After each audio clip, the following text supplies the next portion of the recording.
2020년 3월 29일 늦은 밤, 대전의 한적한 도로를 찢는 굉음과 함께 섬뜩한 질주가 시작되고 있었습니다. 훔친 렌터카를 타고 무모하게 질주하는 건 다름 아닌 10대들. 하지만 이들의 무모한 질주는 한순간에 충격적인 실수로 멈춰섰고 한 가정의 평범했던 삶은 영원히 부서지고 말았습니다. 대체 그날 밤, 대전의 어둠 속에서 무슨 일이 벌어졌던 걸까요?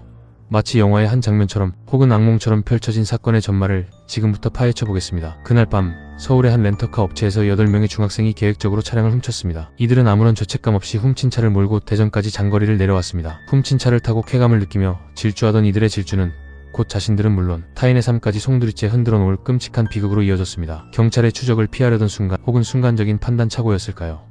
렌터카는 중앙선을 넘어 질주했고 마주오는 오토바이를 그대로 덮쳤습니다. 불의의 사고로 세상을 떠난 것은 18살, 이제 막 대학 생활을 시작하려던 꿈 많던 대학 신입생이었습니다. 밤늦도록 배달 아르바이트를 하며 가족의 생계를 돕던 청년의 젊음은 그렇게 차가운 도로 위에 멈춰버렸습니다. 그의 곁을 떠나지 못하는 가족들의 절규는 그날 밤 대전의 밤하늘을 갈랐을 것입니다. 이 사건이 더욱 충격적이었던 이유는 사고를 낸 가해 학생들이 모두 만 14세 미만의 촉법소년이었다는 점입니다. 형사책임 능력이 없다고 판단되는 촉법소년이라는 이유로 이들은 형사처벌 대신 비교적 가벼운 보호처분을 받게 되었습니다. 훔친 차를 운전하고 중앙선을 넘어 무고한 시민을 사망에 이르게 한 명백한 잘못을 저질렀음에도 불구하고 이들은 법의 엄중한 심판 대신 솜방망이 처벌을 받게 된 것입니다. 이 소식은 사회 전체에 엄청난 충격과 함께 깊은 분노를 안겨주었습니다. 법이 범죄를 조장하는가?